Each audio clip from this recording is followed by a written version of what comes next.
síbélì yín sí ìwé Éfésù orí 4 láti ẹsẹ̀ ìkọkànlá sí ìkẹtàlá. Ephesians chapter 4.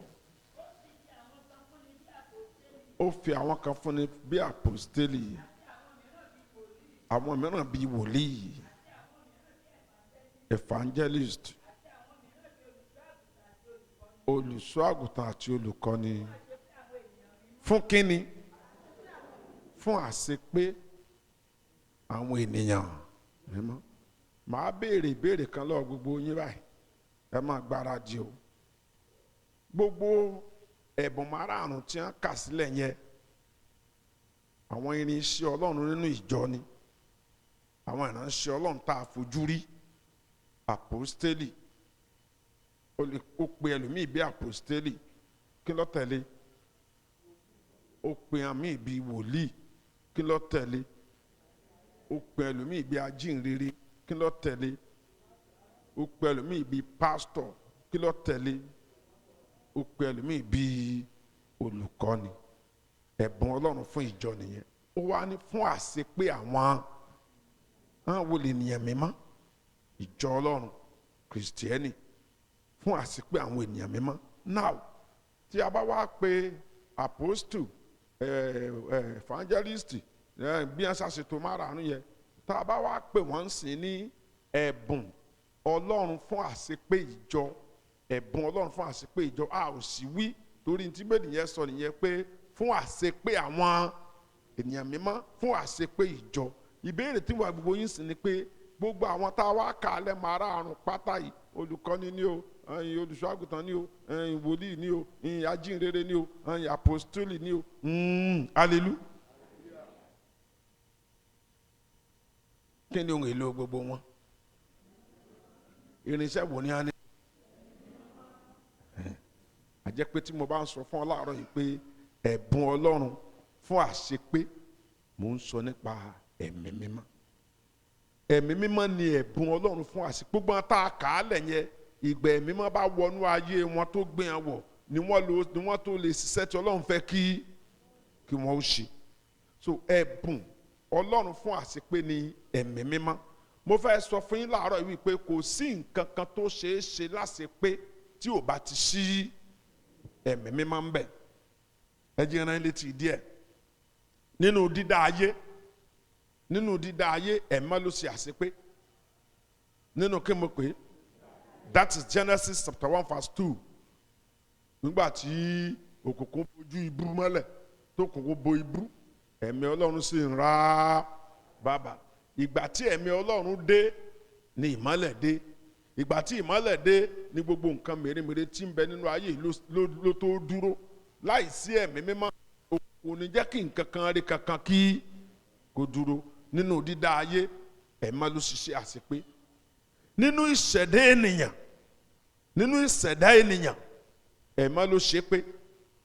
Ẹ má gbàgbé, Ọlọ́run sì wí pé jẹ́ kí a dá ènìyàn ní àwòrán ara wa.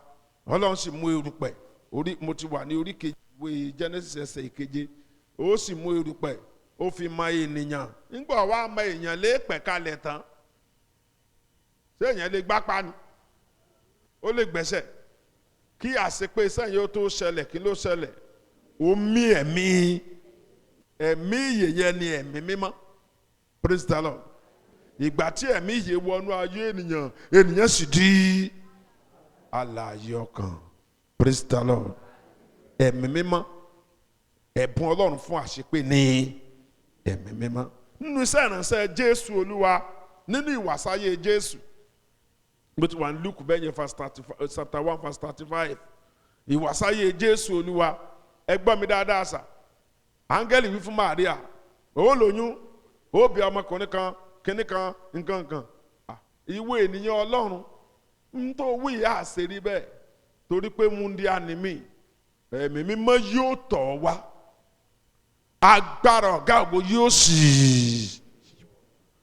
Kí ló ṣe àṣepé ìwàsáyé Jésù? Ẹ̀mí mímọ́. Iṣẹ́ ìránṣẹ́ Jésù Olúwa, Luke chapter 4 verse 1. Nígbà Jésù bẹ̀rẹ̀ iṣẹ́ ìránṣẹ́ rẹ̀, Bíbélì ní Jésù lásìkò fún ẹ̀mí mímọ́, a sì ti ọwọ́ ẹ̀mọ́ darí rẹ̀ sí ijù. Hallelujah. So ẹ̀bùn Ọlọ́run fún àṣepé ẹ̀mí mímọ́. Ìgbà tí mo ti wá kúrò ní mo ti fi sẹ́ẹ̀ máa hàn nínú dídá ayé, mo ti fi sẹ́ẹ̀ máa hàn nínú ìṣẹ̀dá ènìyàn, mo ti fi sẹ́ẹ̀ máa hàn nínú ìwàsáyé Jésù, mo ti jẹ́ kó rí iṣẹ́ mọ́ nínú iṣẹ́ ìránṣẹ́ Jésù Olúwa. Fún àṣepé àwa kìrìsìtẹ́nì, Jésù rẹ̀ wá sọ fáwọn ọmọ ẹ̀yìn ẹ̀ wá o, ẹ dúró ni o, ẹ má ṣe nǹkan kan o títí a fi fi agbára wọ̀nyẹn láti òkè ọ̀run wá.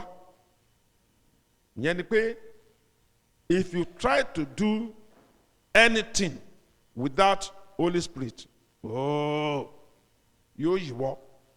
Ẹ sì wo ohun tójú àwọn ọmọ ẹ̀yìn rí tí ì bá sí pé wọ́n ti gba ìkún fún ẹ̀mí mímọ́, kò sí kankan ní wọn tí ì bá lè dúró. Praise the Lord.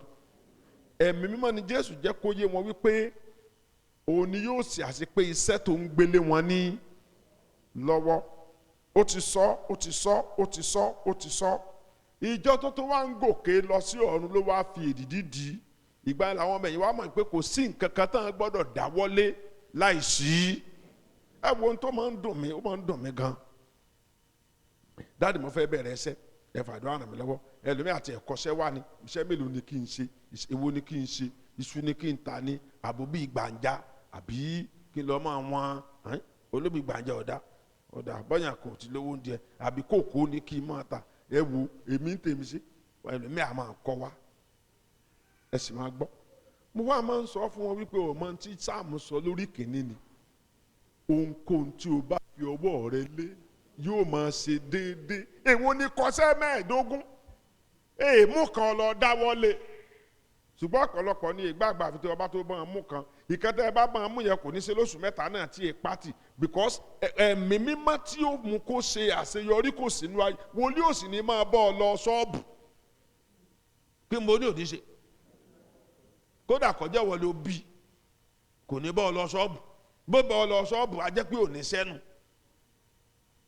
kí mo ní òṣè ohun tí yóò ṣe àṣepénu ayé wa Jésù wá sọ àwọn nǹkan kankan ní John chapter 14 verse 17 ẹ̀mí òtítọ́ ni ayin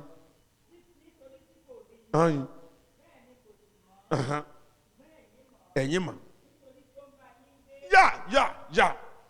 yà ẹ̀mí mímọ́ yẹn yóò máa bá yín. Your prophet cannot live with you. Hallelujah. Bàbá wòlíì ẹ máa gbélé mi o kí ogun má bàa kógo èso má bàa wọlé o níjẹ́ ogun èso ọba dé ìwà àti wòlíì rẹ yóò fẹ́ náà ipa. Hallelujah. Bàbá wòlíì ò ní ilé máa gbélé rẹ ilé rẹ gbígbé bí ibo ngba gbélé tiẹ̀ tí ìyá tìbí náà ni máa gbélé òun tí tìbí náà ni máa gbélé òun ọmọ àjọ bíi 10 ní mo ní ṣọ́ọ̀ṣì tí wọ́n ní kọ́ wòlíì máa wá gbé ní ilé àwọn àfikọ́ yà gé rẹ̀ kó gé ẹsẹ̀ fún kan kó gápá fún kan. Praise the Lord. Ṣùgbọ́n ẹ̀mí mímọ́ yóò máa bá yín gbé torí iṣẹ́ àṣepé kìí ṣe ẹ̀kan ṣoṣo jẹ́ kí n pè ní continuous assessment ṣé bẹ́ẹ̀ náà ni assignment iṣẹ́ tí a máa ṣe títí tí a fi dọ́dọ̀ Jésù Olúwa ni nígbà tí ètí ṣe tí ó ṣe pé lẹ́ẹ̀kan yẹn ohun tá a nílò ní tí ó máa bá wa gbé now kí n Jésù wá ní yóò máa ṣe ńgbà tí bá ń bá wa gbé ẹ máa gbọ́ o níbi tá a kà yín yóò máa bá wa gbé iṣẹ́ rẹ̀ míì yóò máa tọ́ yín sí ọ̀nà òtítọ́ inú ẹ̀ mọ́ ni àṣepé wà ó ní òní jẹ́ kẹ́ ẹ sí ẹsẹ̀ gbé ìyìn dáàdi ẹ̀ bá ń gbàdúrà ànínáwó òkú kan tá a fẹ́ ṣe wọ Ọlọ́run sọ pé wọ Ọlọ́run ẹ dákun ṣe ń lọ a fẹ́ ṣe ìnáwó òkú nípa tẹ́ẹ̀rẹ́ irọ́ dàbí pé kí ni ẹ ti fẹ́ ṣe ìtúlù ìlú kan bẹ̀ lọ́nà bíi tí wọ́n pè ìtúlù pẹ̀lú bẹ́ẹ̀ ni afẹ́ ṣe meeting afẹ́ ṣe family meeting ṣe ìdádì ẹ̀ bá ń gbàdúrà ṣe kí n lọ gbogbo àtọ́ yọ ọ́ máa ṣe yẹn náà tó ṣẹ̀ṣẹ̀ dénú ìjọ tí wọ́n ti mọ ìpọ́nmọ ọdún kan ní gbàgbọ́ wọn ni wọ́n lè pè dádì wọ́n mọ́ ni wọ́n mọ̀ la ní family meeting nílùú wa ṣé kí n lọ ṣùgbọ́n wọ́n tó ti gbó ṣe ṣe ń bọ̀ rẹ náà ló tún wá bá mi pé àmọ́ wọ́n mọ̀ tó la nípàdé family ò ṣé kí n lọ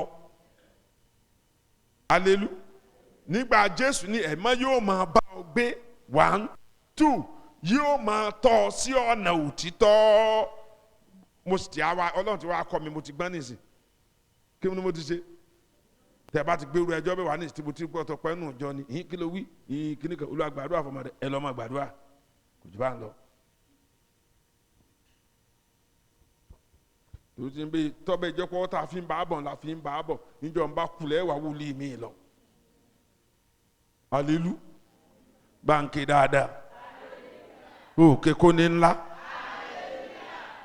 bí o sì ti rẹ́ nìkan tí o ti rí wòlíì kan tó lọ ń bá dá mọ́yàn pé ò ní kú èmi ò tiẹ̀ ní kú ná Jésù ọba ńlá yìí ni kí mo ní Jésù ṣe torí kò ní pẹ́ mọ́ tí Jésù èdè yóò tọ́ yín sí 16:13 yóò tọ́ yín sí ọ̀nà òtítọ́ gbogbo ẹ̀ka ìlà mélòó 16:13 yẹn ní ìgbà tí òun ẹ̀mí òtítọ́ ní bá dé yóò tọ́ yín sí yóò tọ́ yín sí níbo ni yóò ṣe ok oṣù kẹwàá rẹ̀ ń sìn yìí àwọn kan bẹ oṣù yìí ni wọ́n gba ìdájọ́ tiwọn ní pípé tí ẹ̀mọ́ bá dé sínú rẹ tí irú ẹni bẹ́ẹ̀ bí ọ lóde tó jẹ́ pé òde òun lọ́lọ́run ti sàn ìdájọ́ fún ẹ̀mí mọ́ sọ fún ọ pé má ṣe kí ni má bàa lọ má bàa lọ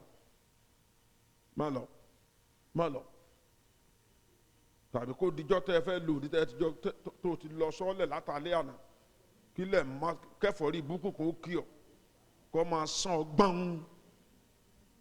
lọ́wọ́ bá lo gbogbo oògùn ní òní lọ ó dìbò bá lo òdi ẹ̀tàn tí tó lè lọ bá a mọ́ lẹ́fọ̀ọ́rẹ́ ọ̀bà sá lọ yáwó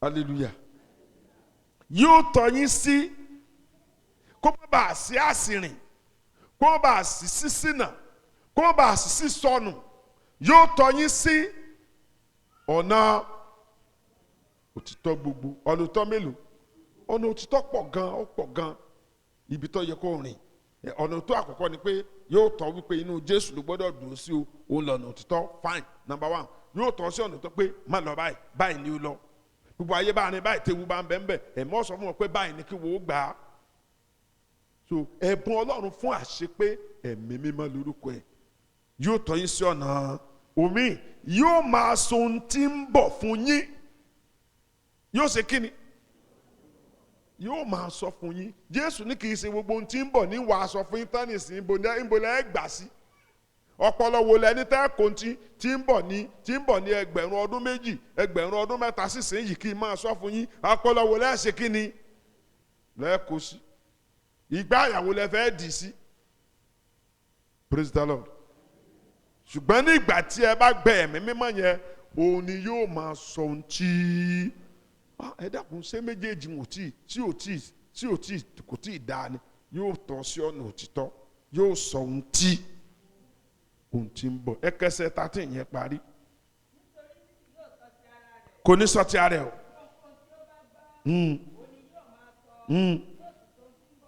kí ni yóò ṣe yìí ó ti ń bọ̀ ọmọ pọ́ǹbì tó jókòó sí bírèkì kẹ̀kẹ́ rálì kan fẹ́ já pọ́ǹbẹ̀ ìbí ni ó sì fi sọ́ọ̀kì àwọn tó mẹ́bí ni ó fi sọ́ọ̀kì rẹ̀ kẹ̀kẹ́ rálì mọ̀ pé o torí àgbọ̀dọ̀ wí mí alelu so ìwọ àwọn tí ń bẹ́ẹ̀ tí ò ní ọmọ pé nǹkan kan ń bọ̀ ń bẹ̀ yẹn ìwọ tó ọ ní ẹ̀mẹ́lẹ̀ má sọ fún pé kẹ̀kẹ́ rálì ń bọ̀ wá fi ń bọ̀ àforí sọ bẹ̀ àlọ́ kò sí bí kẹ̀kẹ́ rálì bá forí sọ yàn kò lè bó ojú kó bó lẹ́sẹ̀ lọ kò lè ṣe jù bá ń lọ hallelujah amen ṣùgbọ́n tí ẹ bá fẹsẹ̀ bò lójú tó fẹsẹ̀ bò ní ìsìn ojú ẹsẹ̀ náà lẹ́sẹ̀ wọ́n san yóò ṣe yé rẹ. Praise the Lord. Ẹ̀bùn Ọlọ́run fún àṣepé ẹ̀mí mímọ́ ni yóò sọ ohun tí tó ń bọ̀ fún yín. Omi ẹ ò nílò àti mọ́ kíráàkì ọpọlọ yín. Tẹ́ ẹ bá débi tó ti yẹ kẹ́ ẹ sọ̀rọ̀, tẹ́ ẹ dénú interview, sọ pé ẹ̀bùn Ọlọ́run fún àṣepé yóò kọ́ yín ló ń tẹ́ ẹ wì. Yóò ṣe kí yóò kọ́ yín ní ohun tí ẹ wì. Sẹ́yìn lẹ́sẹ̀ máa ronú pé kí ni ìwùsọ̀ tí ń bá dọ̀hún o, kí n mọ̀ fẹ́ wí báyìí o, kí ni kan o. Òun fúnra ara rẹ̀ ni ó kọ́ yín ní ohun tí tẹ́ wì. Praise the Lord. Luke chapter 12, verse 11 and 12. Luke 12, 11 and 12. Luke chapter 12, 11 and 12. Tí wọ́n bá mú yín, tí wọ́n mú yín wá sínágọ́gù, síwájú olórí, aláṣẹ. Ẹ má ṣàníyàn pé irú kí la fi dá wọn ní ohùn. Yes. Kí la wí gan.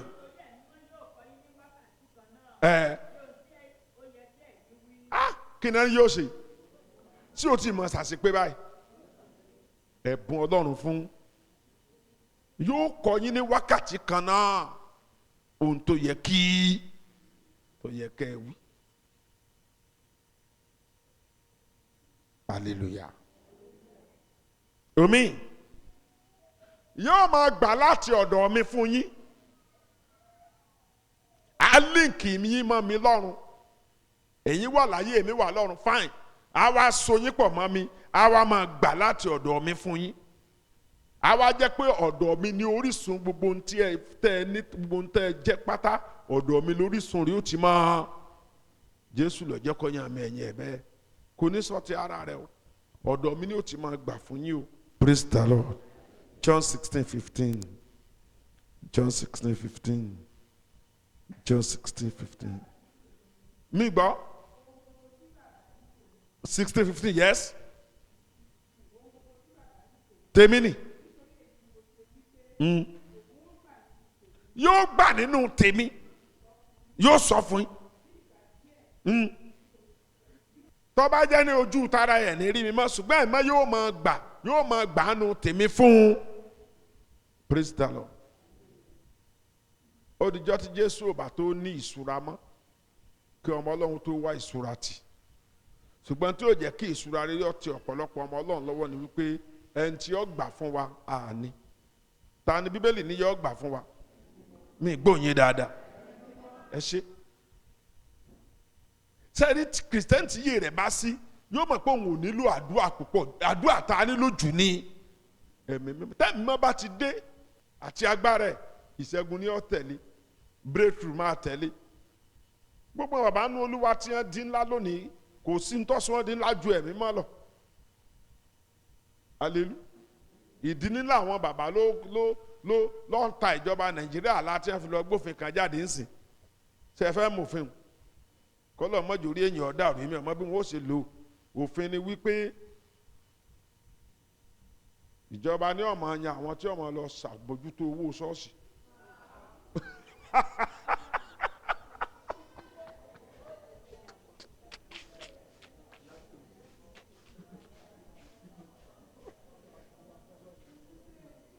Adébóyè ní bàbá Oyèdépò ní ẹni ẹ bá yàn pé ọ wá sí ṣọ́ọ̀ṣì tóun kọ́sà ti dájọ́ lẹ́pọ̀ ń ti kú o.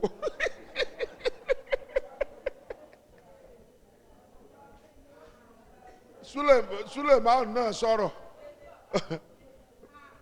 Hallelujah. Suleiman náà sọ̀rọ̀. Ó náà wí tiẹ̀.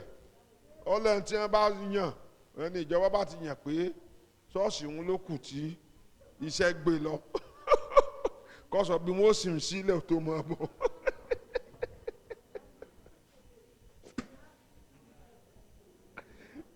kéèyàn ọmọ mọ kéèyàn àfi bẹ́ẹ̀ tí ọmọ ti ń ṣe kí lọ́kàn pẹ̀lú ọ̀rọ̀ church. ìyẹn achievement church ló lọ́wọ́ ìjọba lójú nígbà tí wọ́n ń kọ́ yunifásitì tó o bá dẹ̀ rí church náà church mi ń kọ́ tó o bá rí aeroplane wọn gbogbo tí wọ́n ń wú tí ń dà wọ́n lórí irú nù sówó ìjọba sọnù ṣé wọ́n ń ṣiṣẹ́ ìjọba ni. hallelujah. irú àwa ẹ̀kọ́ ni wọ́n ń kéré ṣe tí wúrọ̀ ara àwa ni a ṣe ṣòfin yẹn torí náà tí a ṣe ṣe mọ́ sọ̀hún praise the Lord bí ó ṣe àṣìṣe là àti ìṣekínni bí ó ṣe ṣiṣẹ́ là àti ìmọ̀ nígbà tí ìjọba bá lọ mú ìgbìmọ̀ àjọ àwọn ìgbìmọ̀ àjọ tó ní wọ́n fẹ̀yìntì àwọn lókùtà fẹ́ mọ́ sí. a sì lè rí kìrìsìtẹ́nì òpònú mi náà tí ó gbàrú iṣẹ́ ẹ̀yìn. hallelujah báńkì dáadáa. ibo ni mo dé yóò máa gbà fún yín láti ọ̀dọ̀ ẹ̀bùn ọlọ́run fún àṣepé ni mò ń kẹ́kọ̀ọ́ ní lórí láàárọ̀ yìí yóò máa gbà láti ọ̀run wá yóò ṣe kíni yóò gbà láti òkè wá fún yín ní ìparí ẹ̀bùn ọlọ́run láti òkè wá yìí gbangba ni bíbélì sọ fún wa pé kò ní í sí ohunkóhun tí ò lè pa yín la èmi kò sí ìdí kankan sà kò sí ìdí kankan mọ̀ tó fi yẹ kí òkùnkùn pa kìrìsìtẹ́nì la kò sí ìdí kankan tó fi yẹ kí àwọn ẹni ara àwọn tí ń bẹnu ayé kí wọ́n jẹ́ ìpalára fún wa tó bá jẹ́ pé ẹ̀bùn ọlọ́run fún àṣepé yìí ti wọnú ayé wa jésù tí ò lè ṣèké ló sọ ní Luke chapter 10 verse 19 Luke chapter 10 verse 19 ta lórí ka àti Isaiah 54 verse 17. mo fún yín láṣẹ láti tẹ ejò àti àkekèé mọ́lẹ̀ àti lórí gbogbo agbára ọ̀tá ẹgbọ́n gbólóhùn yẹn kò sí ohun kan bí ó ti wù kí ó ṣe ẹ pàtẹ́wọ́ fún bàbá mi jàre wo bí ṣe ń pàtẹ́wọ́ fún bàbá tèmi.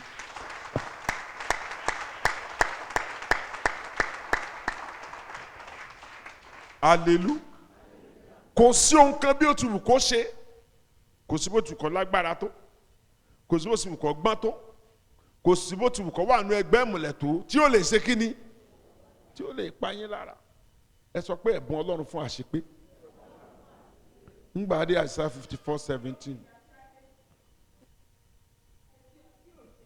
kò tí ó ṣe kíni oògùn ńkọ́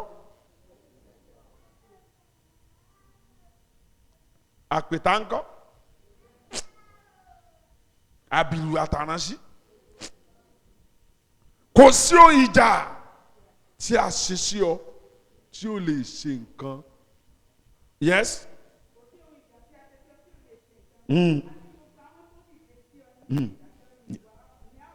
hallelujah a fẹ́ lọ gbàdúrà ẹ̀bùn ọlọ́run fún àṣepé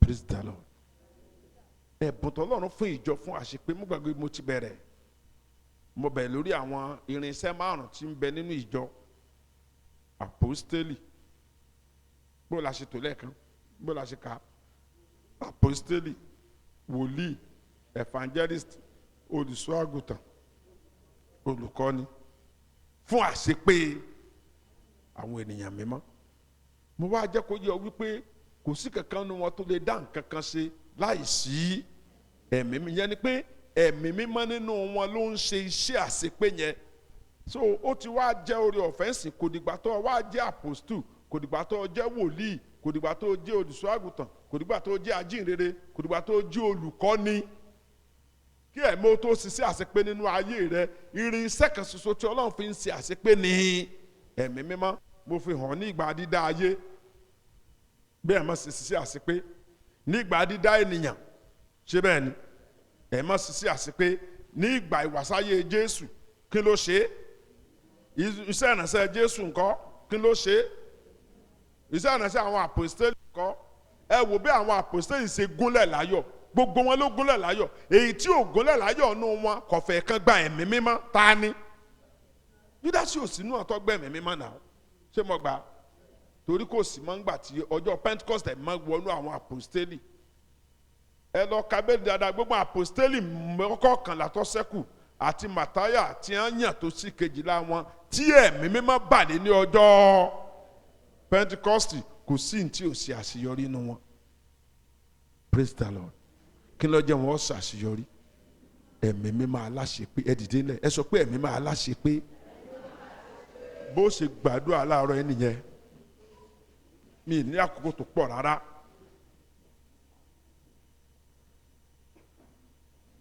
Amen.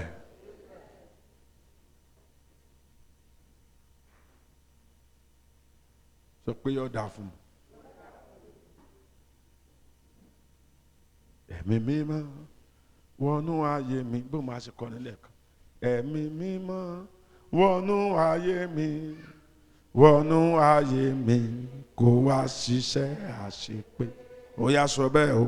Ẹ̀mí mímọ́ wọnú ayé mi, ẹ̀mí mímọ́ wọnú ayé mi, wọnú ayé mi, kó wá ṣiṣẹ́ àṣepé.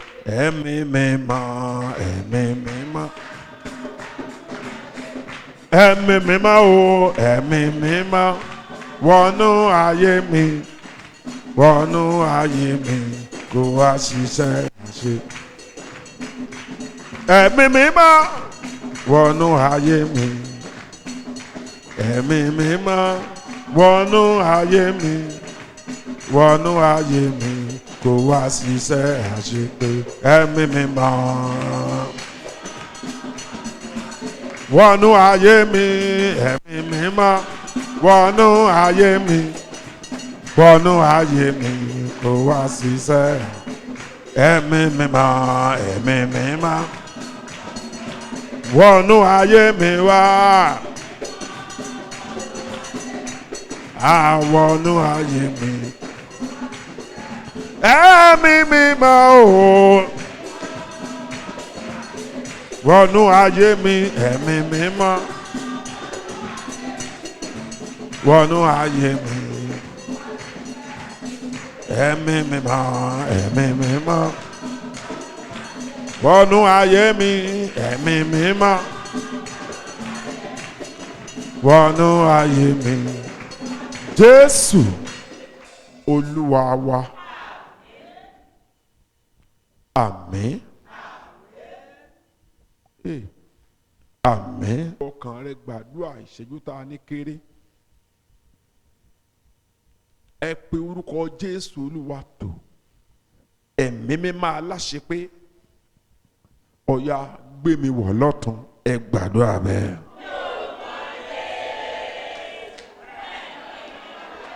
Àmín ńlá. Fi agbára náà tí ò ṣe kọlù bá mi rìnrìn àjò oṣù yìí, ẹ̀mí mímọ́ ẹ gbàdúrà. Jésù Olúwa wa. Kún mi fún agbára rẹ tí ó máa tọ́ ìṣiṣẹ́ mi kọ̀ọ̀kan, ẹ gbàdúrà.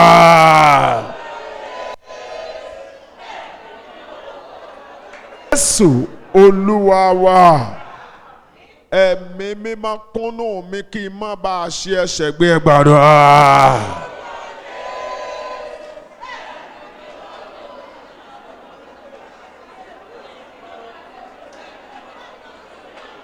Oh.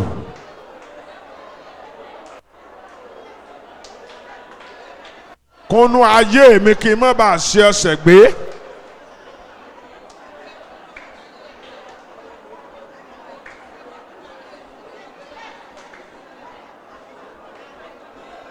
Yes.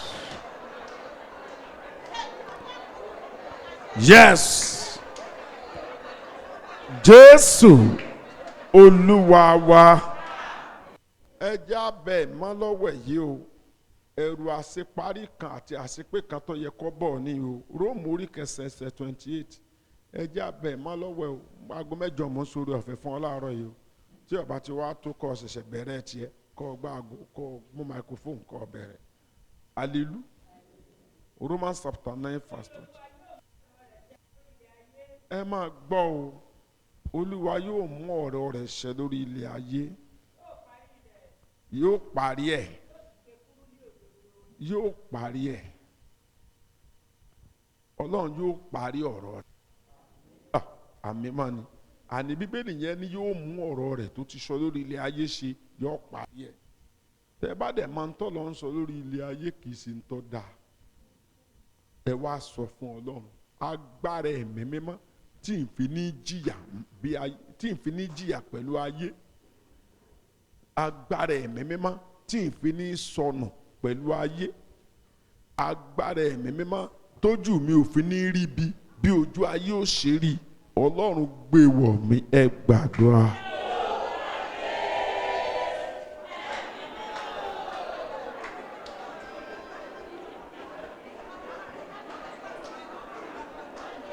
Ẹ sọ̀rọ̀ jáde.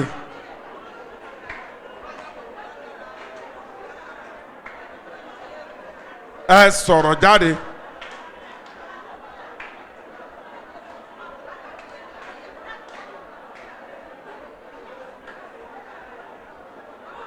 Agbára Ọlọ́run.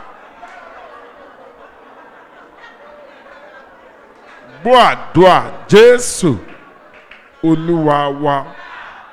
Ó ní yóò máa sọ ohun tí ń bọ̀ fún yín. Ṣé ń bẹ ní ẹ̀kọ́ tá a kọ́? Ẹ gbàdúrà ẹ̀mí mímọ́, ìwọ nìkan ló mọ ohun tí ń bọ̀. Èmi ò ṣe kí ni? Mi ò mọ̀. Méjì mo wá fẹ́ kó ṣe fún wa. Sísọ tí ń bọ̀ fún wa dáa. Ṣùgbọ́n tó dáa jù ní má jẹ́ tí ń bọ̀ tí ọ̀dà ọdọ́dọ̀ mi. Praise the Lord. Tọ́lá mi wọ́n sọ fún kò ní kíyèsí. Ọmọbìnrin kan mo gbọ́dọ̀ ẹ̀ lórí ṣe Facebook ní lánàá tí kan ní wá post ẹ̀ síbẹ̀. Ọmọ ọdún 6 ló ti dẹ̀ ti ń lálàá tí dẹ̀ ń ṣẹ. Ó wá sọ àlá rẹ̀ tó kọ́kọ́ lá. Ó ló ń kàn lálàá pé òun àti bàbá àwọn á jọ wà nínú ilé.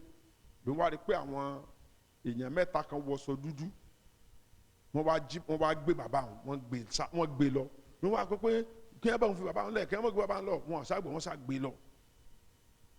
Onígbà tó máa jí bàbá àti múra tán, ó ti múra, ó ti dress, ọkàn kíun, my guy, I'm going somewhere.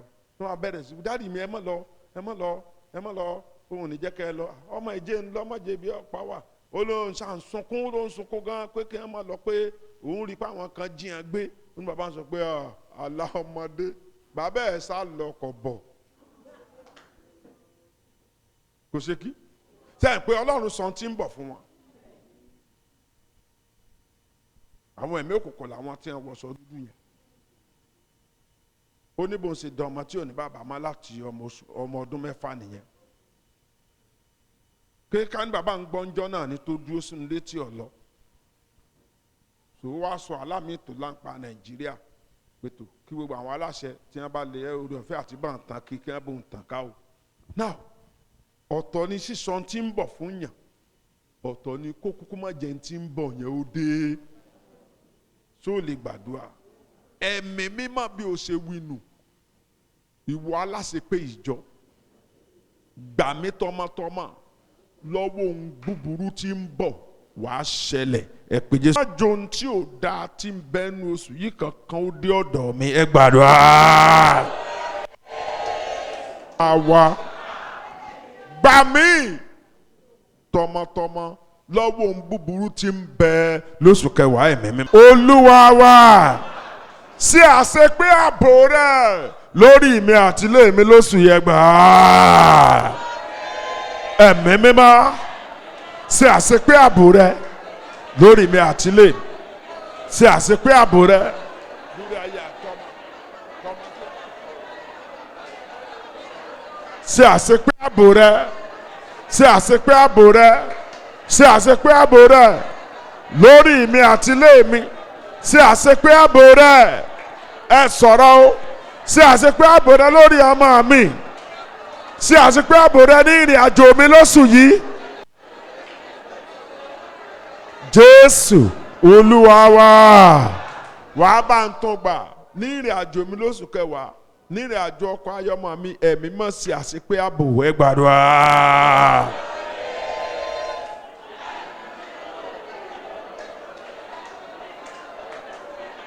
ṣe àṣepé ààbò. Ṣe àṣepé ààbò rẹ̀ ní gbogbo ìrìn àjò mi lóṣù yìí. Ẹ̀mí mímọ́ ṣe àṣepé ààbò rẹ̀.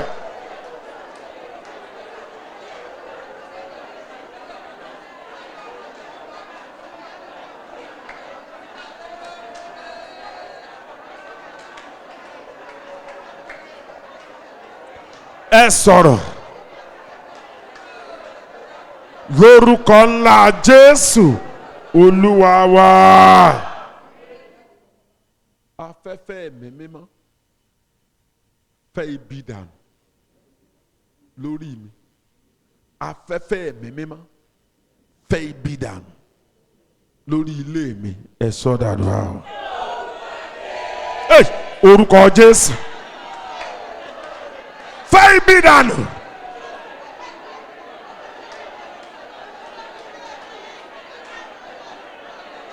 Fẹ́ ibi dànù.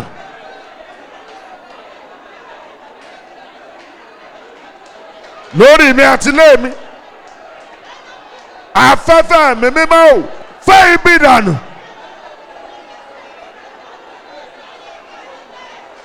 Kò dẹ̀ sọ̀rọ̀. Kò wí nǹkan kan. Kò máa lánú sọ̀rọ̀ mọ́. Fẹ́ ibi dànù.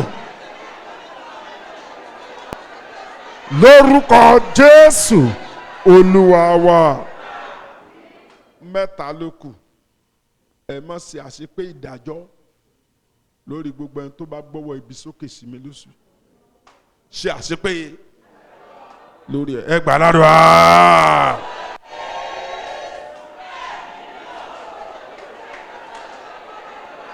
Àṣepé ìdájọ́ ó ní kó o ṣe. Ṣe àṣepé ìdájọ́ lórí wọn. Lórí ẹnikẹ́ni tó bá gbọ́wọ́ ibi sókè sí mi sí ilé mi lóṣù kẹwàá. Ṣe àṣepé ìdájọ́ lórí wọn. Yes. Ṣe àṣepé ìdájọ́ lórí wọn.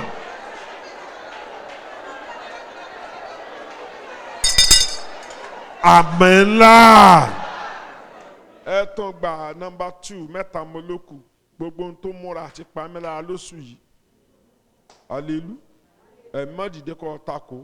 Ó nítorí a ti kọ́ wípé kò sí ohunkóhun bó ti wù kí ọ lágbára tó tí ó pa mí ní tí ó pa mí là. Gbogbo ohun tó lòun ó pa mí là lóṣù kẹwàá. Ẹ̀mí mímọ́ dìde kó tako. Ẹ gbà ládùúrà.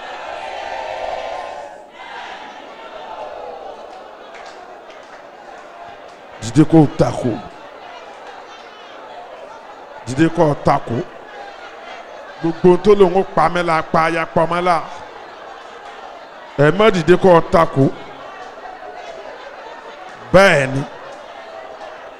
Bẹ́ẹ̀ni. Dìde kó tako.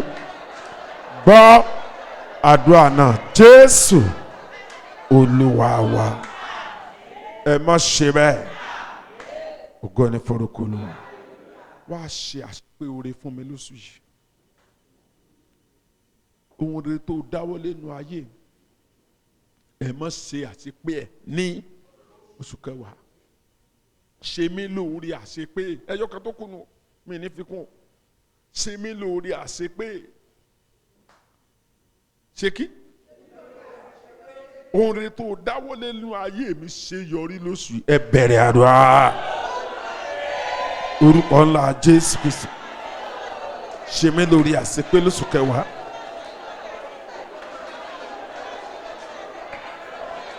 Complete your work in my life, Holy Ghost.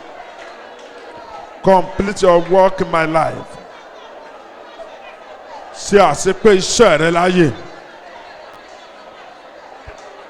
Ṣe àṣepé iṣẹ́ rẹ láyé. Ṣe àṣepé iṣẹ́ rẹ láyé. Ẹ ò sọ̀rọ̀.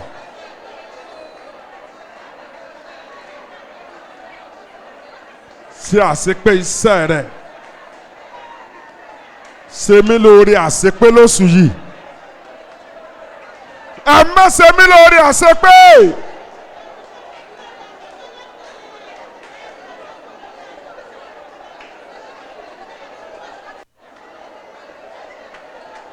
ṣe mí lórí àṣepé. Ṣe àṣepé oore láyé mi. Ṣe mí lóore o. Wá ṣe mí lóore o. Ṣe mí lóore àtàtà. Ọlọ́run ẹ̀mí mímọ́. Ṣe àṣepé oore láyé mi lóṣù yìí.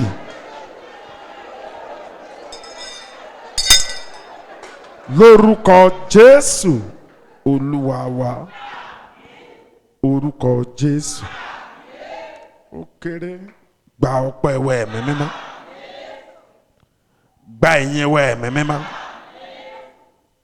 Ìwọ ni ẹ̀bùn tí Ọlọ́run fi fún ìjọ fún àṣepé. Ṣe àṣepé láyé wa. Ṣe àṣepé lọ́nà wa. Ṣe wá lórí àṣepé. Sórí àṣepé inú ayé wa lóṣù. Ẹ má mo bẹ̀ ọ́, oṣù kẹwàá kó jí oṣù àṣepé oore láyé wa. Kó jí oṣù àṣepé ìrànlọ́wọ́. Kó jí oṣù àṣepé àtìlẹ́yìn. Kó jí oṣù àṣepé àánú. Kó jí oṣù àṣepé ààbò. Kó jí oṣù àṣepé ìgbéníjà. Gbóhùn tó múra àti pàwárà lóṣù yìí ṣèdájọ́ wọn ní kíkún. Bẹ́ẹ̀ ni yóò ṣe. Máa bá wa lọ. Iṣẹ́ àṣepé rẹ kó farahàn láyé wa.